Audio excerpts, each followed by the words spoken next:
Welcome to the Recruitment Business Accelerator Podcast. Creating a successful recruitment business is not about you being the best hands-on biller or driving most of the activity for your team.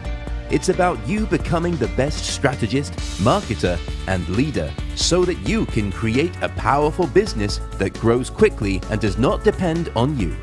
For the last 10 years, Nikki Coffin and Katie Green have been advising recruitment business owners just like you to do exactly that.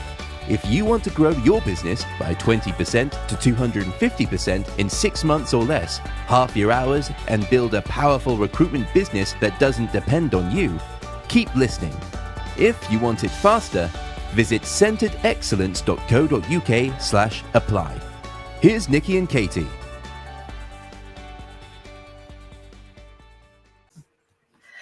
So welcome everybody, here we are. Hi Katie, how are you doing? Hello, good morning, hi.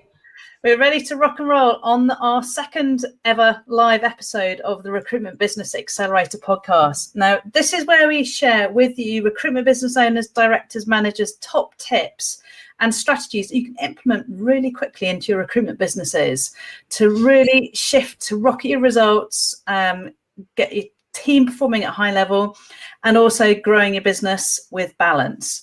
So if you're watching this on live stream, say hi. We're delighted that you're here. If you're listening to this in the car or at the gym or when you're out walking the dog, it means you're probably listening to a recording of this on our podcast, which is great.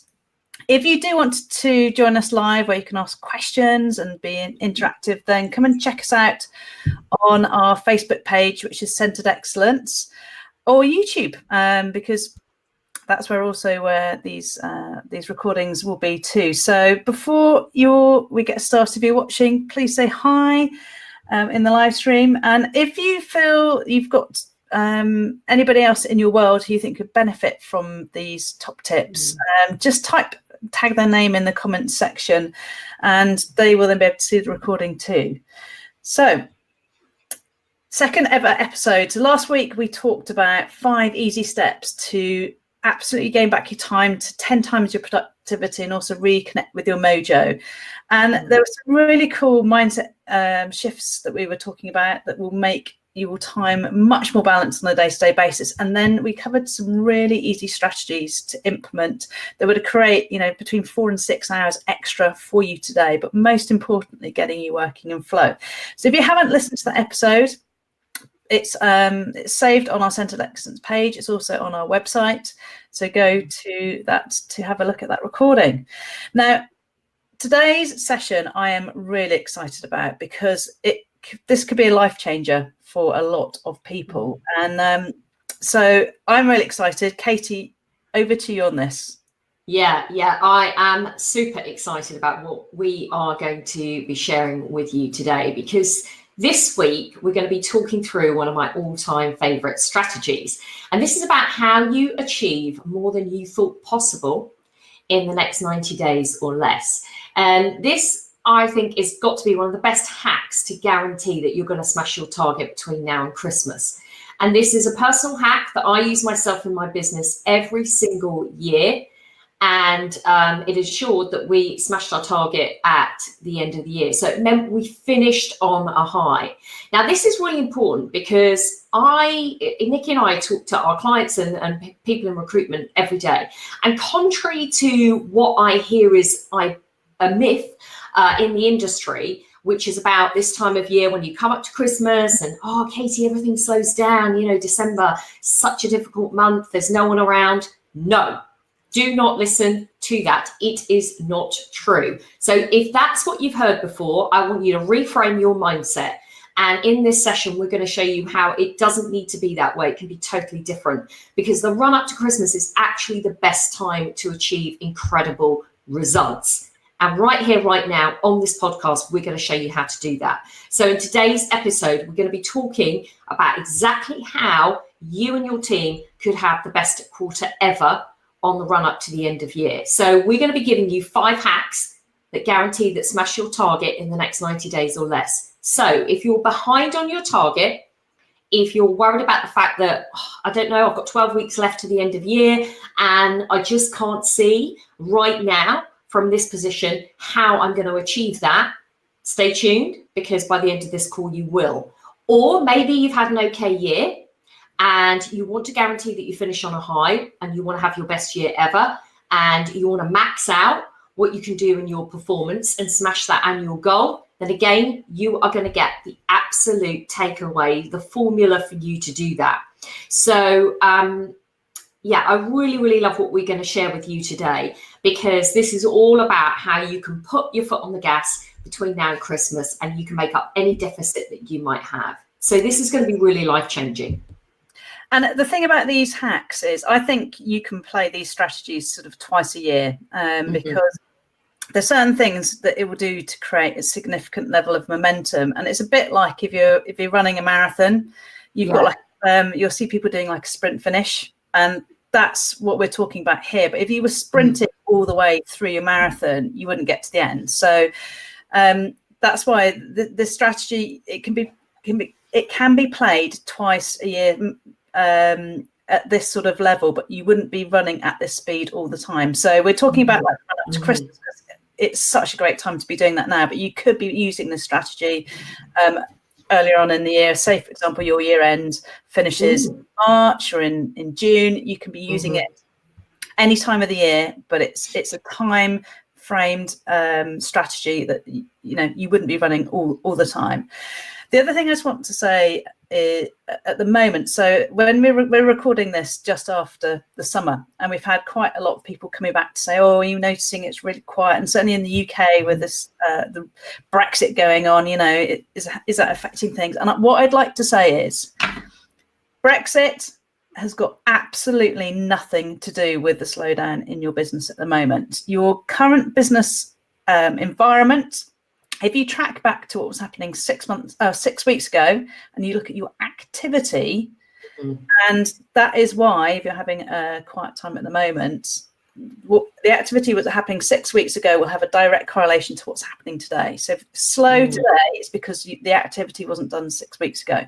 So I want you to get out of your mind that it's the Brexit, it's the economy, that is total rubbish. Yes.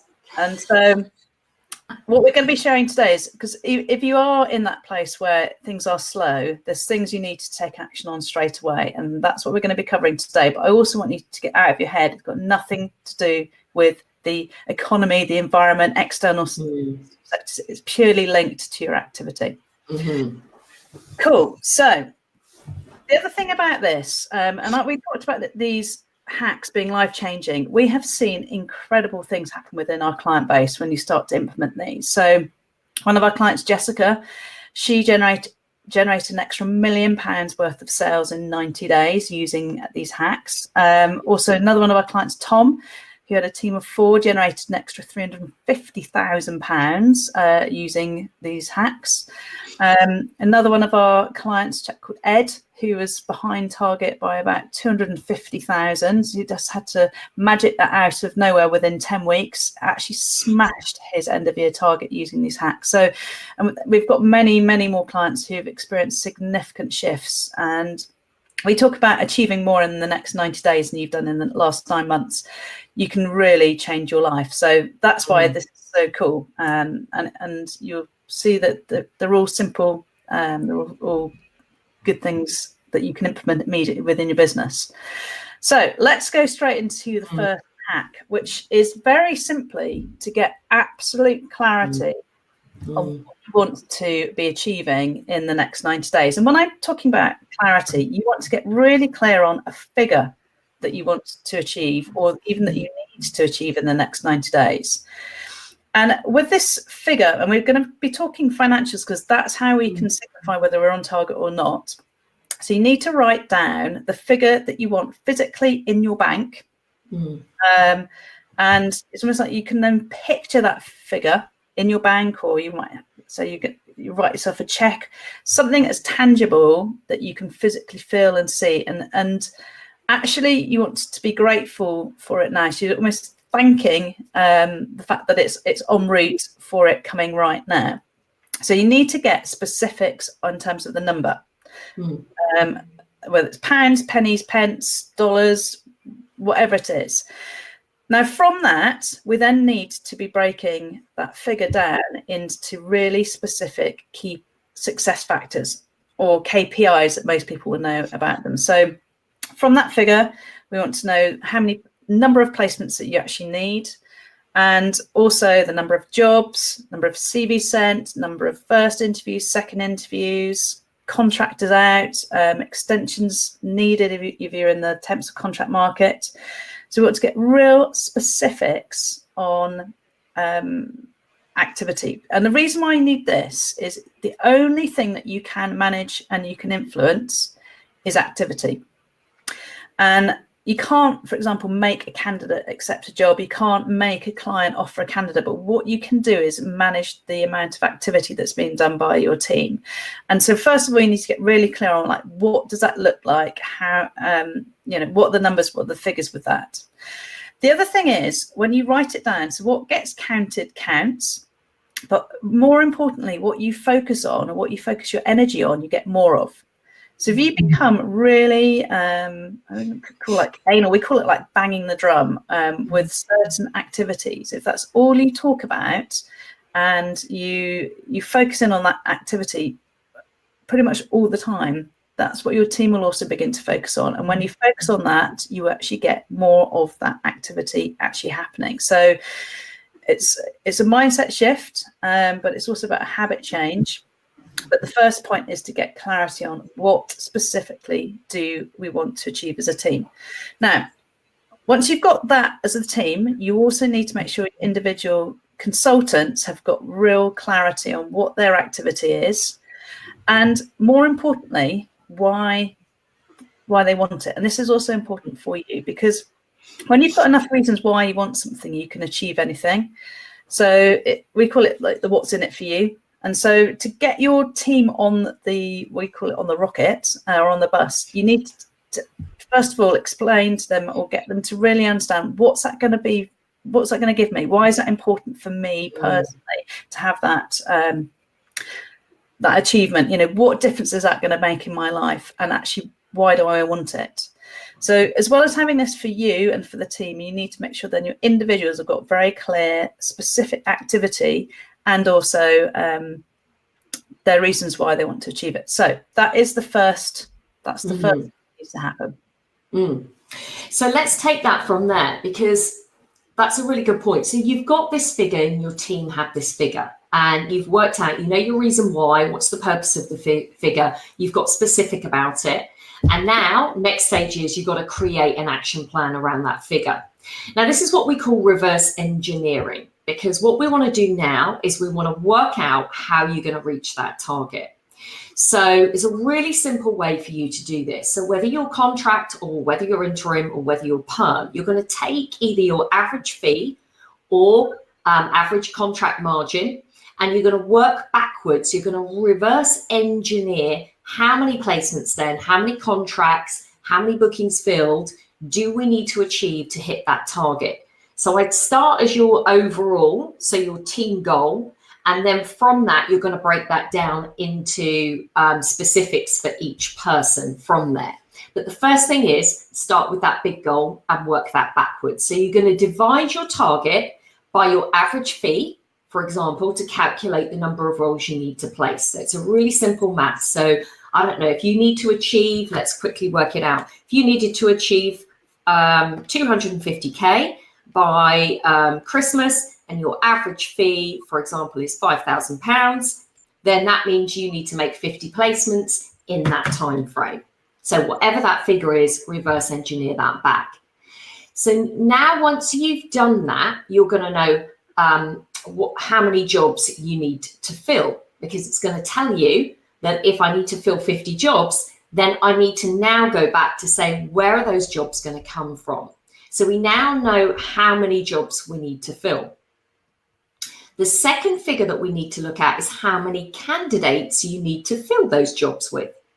And then the third figure is how many first stage interviews or CVs sent, if you're contract, what are the activities that lead to making that placement? So specifically, there's really three core areas that you're going to be looking at, which is the number of jobs, the number of candidates that are going to make those jobs, and then the activities within that, which will be either first stage interviews or potentially, if you're contract and actually you spend more time speccing those candidates into a client or sending the CVs to a client to get your contract filled, then that would be the figure that you'd be looking at. So you're going to break those down and you're going to know what those figures are. So that would be a quick maths calculation for you.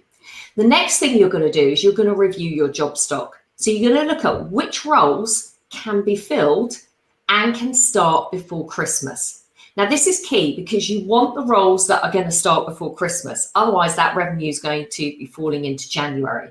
So you need to identify what are the roles that have the right commitment levels from the client right now that mean that we can fill them before Christmas. So, for example, what I mean by that is what you want to look at is which of the clients do we have agreed timeframes built into our process with, or which of the clients will give us feedback on CVs straight away, or which clients will give us interview feedback within 24 hours.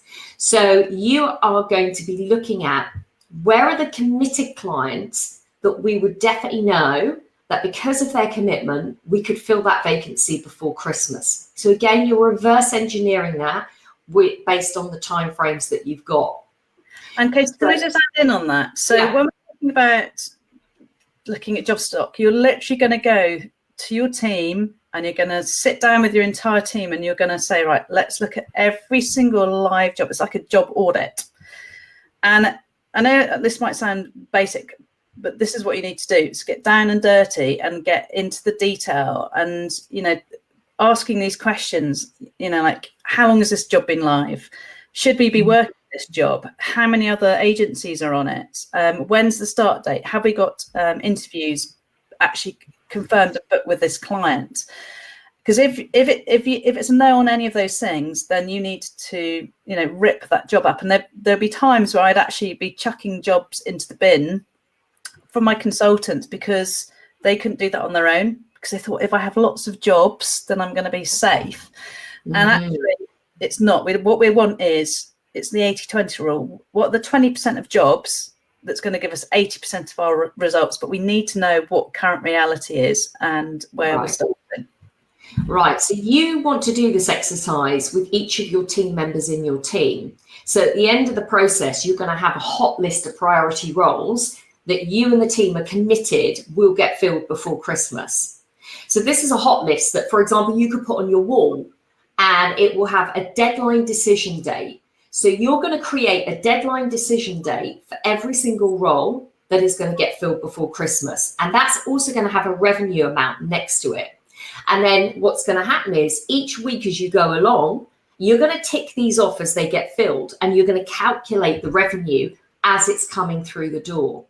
So you need to sit down and go through the job stock one by one with each of your team and work through each of those roles. And there's some key questions here I'm going to share with you, which you absolutely need to ask to make sure that they are the right priority roles. So the first thing you need to make sure that you do is you've got to work those roles with your avatar clients that actually are in your right niche and you know are fillable. So you need to check the fillability of your roles, because you want to make sure that you're only working the roles that you have the right types of candidates for. You also want to make sure, as I mentioned, about the client decision-making process. So you want to make sure that the client will make a decision before Christmas with you. Now, some clients, by the way, may well not understand the impact that having that vacancy sitting there and rolling into the new year is actually costing them. So there may be an element here where you need to go back with the client and re-educate that client on why it's so important that they get the role filled before Christmas. Now, here's the other thing on that, is that candidates will always want to get themselves secured in a job before the new year. No candidate will want to go into the Christmas period not knowing whether they've got a job in January.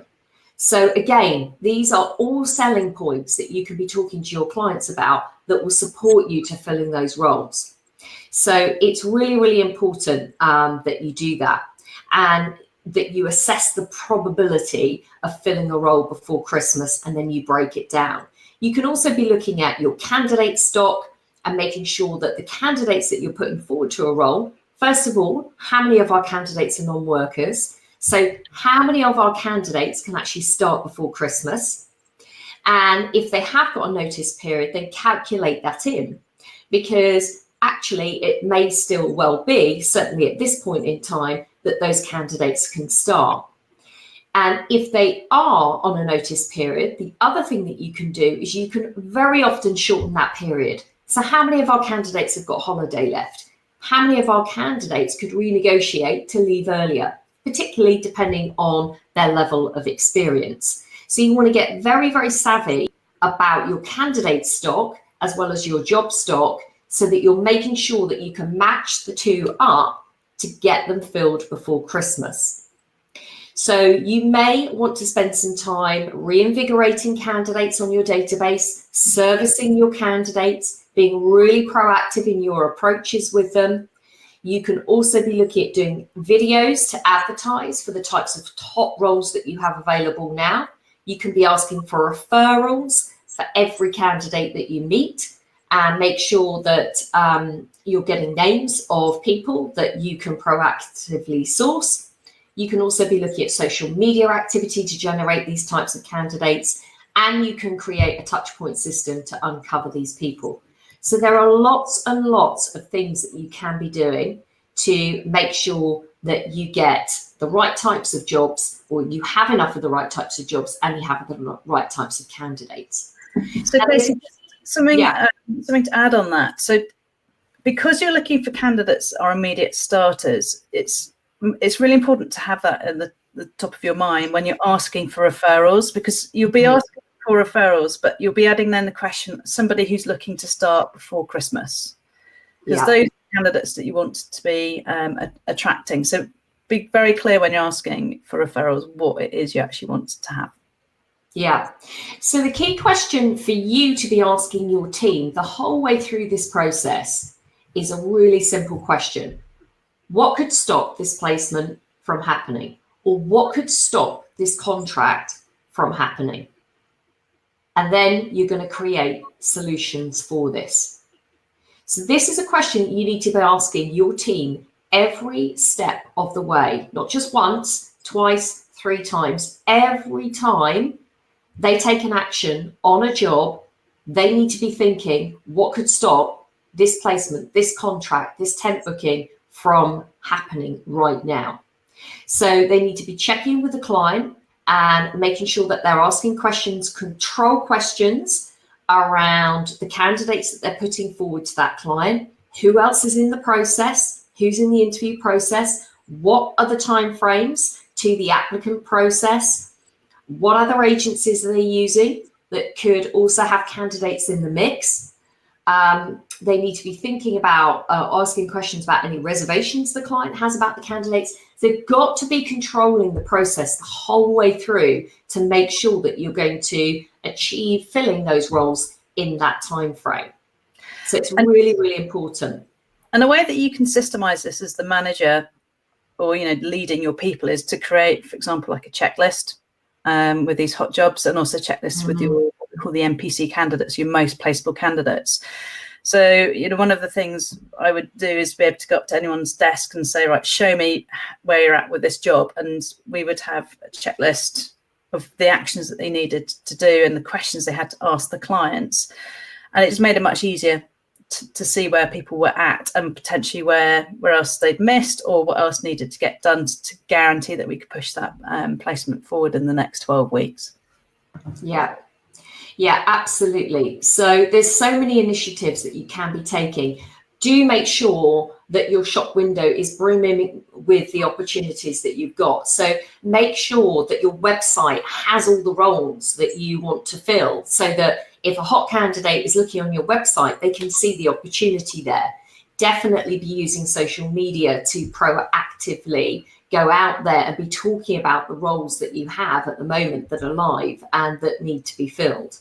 So get really, really clear with each of your team members what are the roles you're going to fill between now and Christmas, and their commitment to filling those.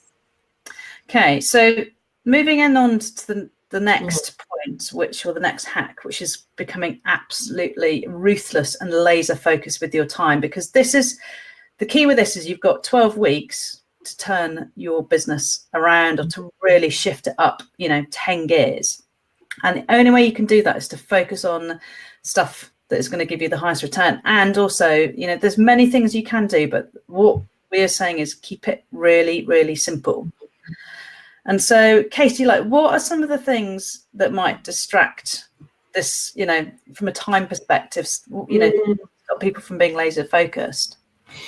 Yeah, so what often can happen is you've got that plan and it's very, very clear. But then let's say as you're progressing the client and the jobs through the process, as everyday steps are taking place, a candidate or a client, as they do, might change their mind, or something might happen, or somebody might go off sick all of a sudden. And so actually you had the timeframes all agreed with the client, but all of a sudden now they're not going to be in the business for another week. And that's going to totally reset back your plan.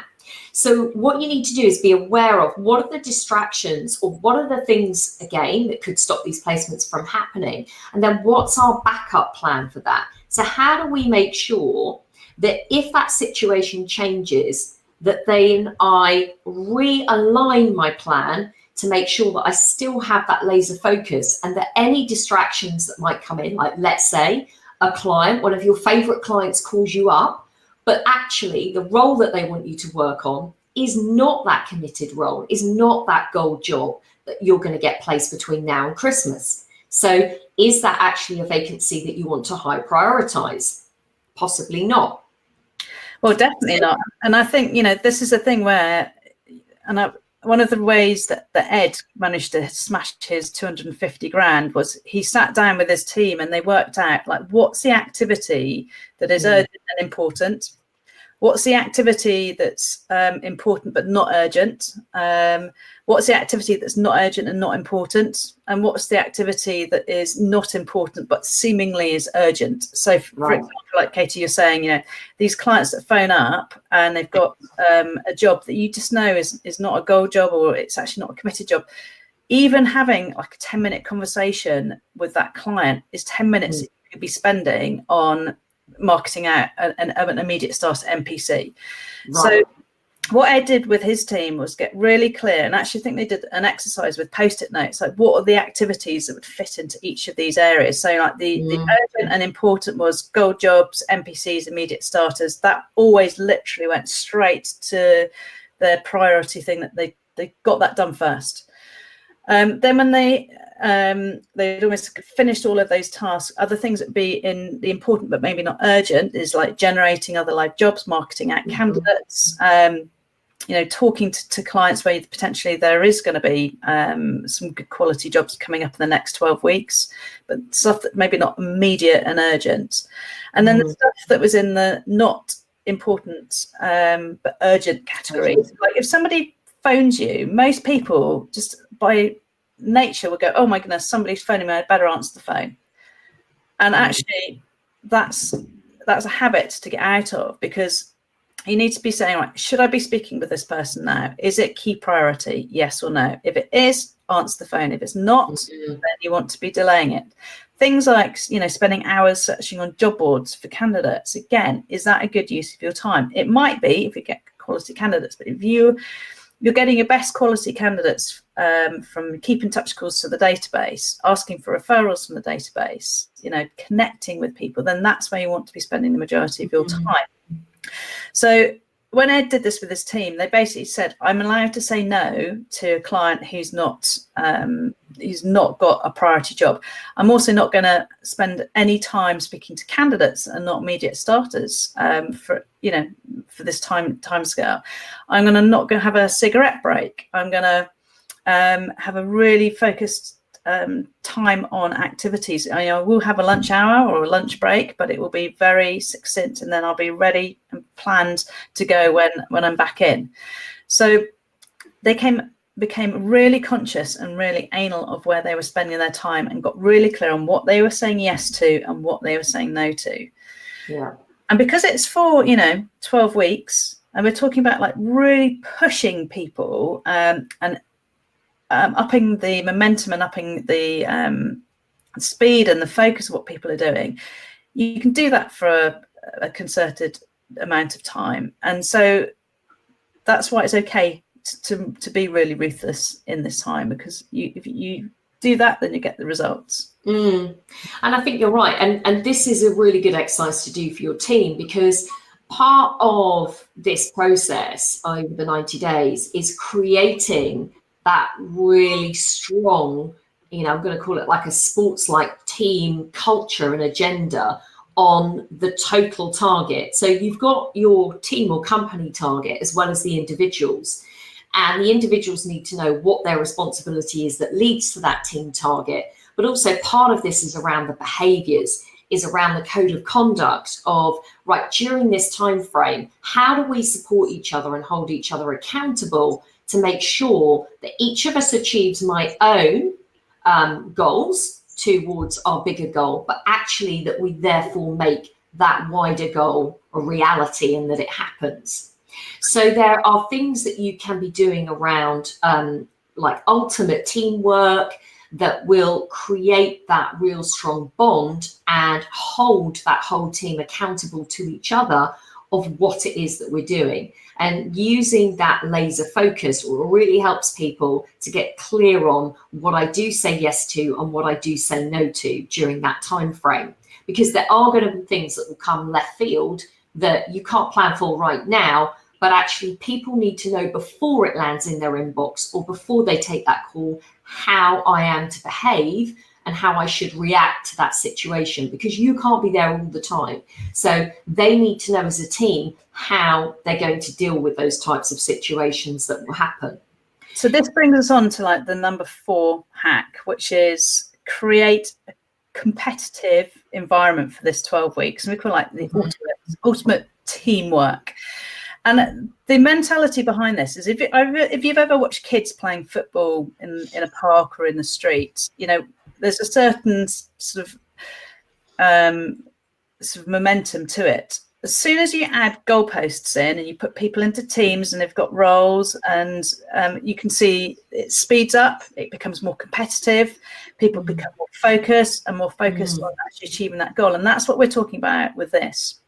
And so for these 12 weeks, we would recommend that you make it into a competition, like an incentive, and something that's very visual, but that's sort of tracked on a daily basis. And Katie had this happening within her business, had probably one of the best incentives I've seen. So without going into too much sort of secretive data, like how did you have it set up, Katie, so it worked really well? Yeah, so pretty much as you say, we'd have our target, we'd have broken that down into key activities and key success factors that everyone had to achieve. Everyone knew what my role and responsibility was. And then around that, we created a real fun competition. So it would have a weekly time frame of people knowing exactly, so that big goal reverse engineered and broken down week by week on what it is that we need to achieve on an activity level for us to hit that goal. And we would create a theme. So I don't know, it might be something like, Greenie's Greenland giveaway, I believe was one of the names of our competition. So we seem to always like 3-word names, but we'd create a competition around it. And then we'd have visuals. So people would have a picture of a Santa's sleigh, for example, on the wall. And it might have pictures of all of their team as either reindeer or Santas sitting in the sleigh with their presents, going on that journey between where we are now and where we're going to get to at Christmas. And then they might move the sleigh every single week as they progress towards their target and achieving it. Now, within that, there'd then be short, sharp things that might happen at the desk on a daily basis that just keep people really, really focused on the competition. So every morning we'd reset. Where are we now? Where do we have to go on our target? Right, what's our mindset in this? What's our mindset on the journey? So who are we as a team? Why is this number important to us? What action are we going to take today that will move us forward powerfully towards that goal? So we'd have sort of, if you like, reframing and protecting our mindset every day so that we were always coming in knowing exactly what needed to happen, plus creating a very fun, the right type of culture around it that really drove that exceptional or going the extra mile to make sure that we achieved it, so that people might put an extra hour in, or would, stay late, or would do certain things to get really, really clear. The other thing that we would do is, if we knew that there were certain activities that absolutely had to happen, and in fact working as a team all doing that activity at the same time would create more energy and momentum, then we'd have some core hours around certain activities as well, because that really helped us to speed up our momentum and to speed up the activities and make sure that deadlines were achieved over that time frame. Yeah, and these sprints, like they might be probably 90 minutes, an hour or 90-minute sprints where everybody comes together. Absolutely, really about key. 60 minutes, was what we did. No more than an hour. Yeah. Because I was speaking to one of our clients who was they're really short of jobs at the moment. So they were talking about doing like a power afternoon once a week, and I'm like, no, you need to too long. Just once a week wasn't enough. So they needed actually to be doing that, a 60 minutes or 90 minutes every single day, because that's where they needed to focus the team's activities. So I thought you meant they were doing it all afternoon. Sharp sprints. Short sprints. But the other thing about being a team is, if you're having a bit of an off day, somebody by picking you up, and we talk about like celebrating the small successes, because these small wins all add up. So it's things like high-fiving, when a CV gets sent, or you find a good candidate, or you get 3 first interviews for a job. It's like, really, as a team, celebrate them together, because then it will create this momentum. And these small wins add up to a much bigger one. So absolutely create a competition and incentive around this. And then moving on to like a fifth hack, and this is it's mindset hack, but it's something about taking massive action. So if you just go, excuse my language, fuck it, I'm just going to do it. I'm not sure about what's going to happen, but we're just going to step up, and I'm going to do something that moves me outside of my comfort zone and just take massive action, because that momentum is actually infectious in a really positive way. So I would like you to think about the fact you want to be the change that you want to see, take absolute massive action, and every single day you're going to be checking in with yourself and with your team. So if you're off track, you then realign. Okay, so what needs to happen today? What's stopping us? Where do we need to take massive action today that's going to force us maybe outside our comfort zone? But we know that if we did that, that will make a big difference. So it's time to really just GFDI, and amazing things can happen. And the other thing is just almost, we call about regulating your emotions on data rather than just coming into the office and, if it's quiet, panicking. So you want to be checking the data. And if the data doesn't fit with what you need, then you want to be asking, what massive action do we need to take today to put us back on track? What is something that we can do to generate whatever the activity is that we need to do? So that is the fifth and final one, to be the change that you want to see, and just to take massive action, even if you don't know what's going to happen or you're potentially fearful about doing it. Just JFDI. Right. So the other thing is, you might not be there all the time at the desk. So you want to have other people, other captains in charge of certain things.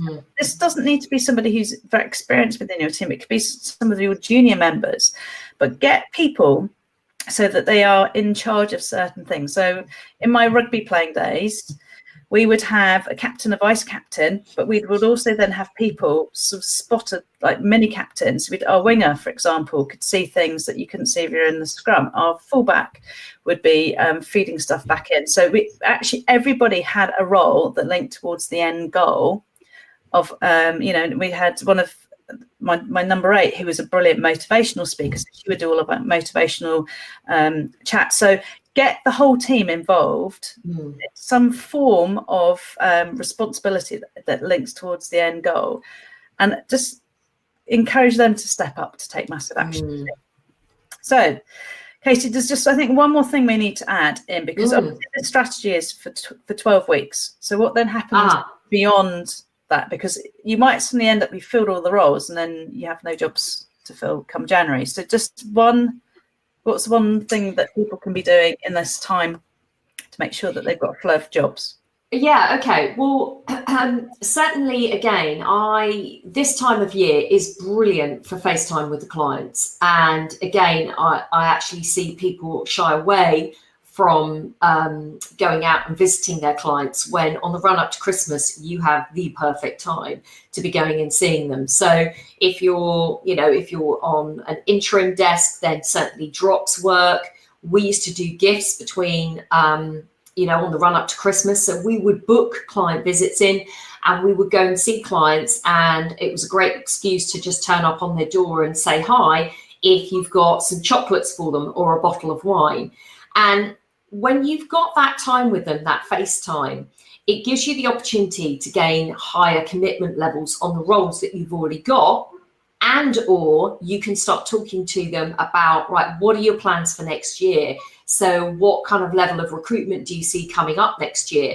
What are the areas that you're going to be focusing on? What's the plan for retention and for hiring next year? So you can actually start to preempt and plan for 2020, even before it gets to Christmas. There are, you could do drinks, you could do ice skating, you could do, get your nails done, you could do all sorts of great sort of client entertainment between now and Christmas that strategically can be really valuable to your longer term job stock and relationships with your clients, as well as short term. So the majority of recruitment businesses take their foot off the pedal around about the 11th or 12th December, and we're saying keep it on, but keep it on with doing stuff that's fun, that's enjoyable, and is gaining that traction moving forward. So yeah, keep it going. One more thing on that, actually, Nikki, I just thought about, which is really important, is between the Christmas and New Year break, make sure that if you advertise your roles, and you want to be first dibs on all the candidates who are going to be coming out of the woodwork in the new year, then make sure that you have a plan for advertising those roles between Christmas and New Year when people are off. I know some people shut down, but actually what happens is if you don't advertise, you'll miss candidates. One of the biggest days of the year for people looking for new jobs is Boxing Day. Actually, Boxing Day is when they will search, because people have had Christmas Day, they're sitting, they're eating lunch, and they'll get on the websites, get on social media, and they'll start looking for a new role. So that week in between Christmas and New Year is absolutely critical, particularly if you work in a temp environment. Yep, well, temp and perm, both. So utilize it, because this is just such a great time of the year. Cool. Well, thank you so much for being here. That's wrapping up this podcast for today. So if you would like to get more tips and strategies, then please join our Facebook page, which is called the Recruitment Business Accelerator. You can find it when you Google on Facebook. And also, if you need our help at all, then all you need to do is to click in on the button which is to book your strategy session if you're listening to this on a podcast. Or if you do want to help from us, then you click into your strategy session. It's centeredexcellence.co.uk/apply. And that will mean you get a fantastic 60-minute coaching session with either Katie, myself, or one of our team, where we will help you to uncover the things that are blocking you from taking your business to the next level, and then create a step-by-step plan of exactly what you need to do to double or triple your results in the next 6 months or less. So thank you so much, Katie. I've loved what we covered today. And if you are fantastic viewers and listeners, like what you hear, then please let us know. We'd love to get feedback. And if there's anybody else that you know that benefit from this, then please share with them too. So we'll see you guys next week. Cheerio. Yeah. Bye.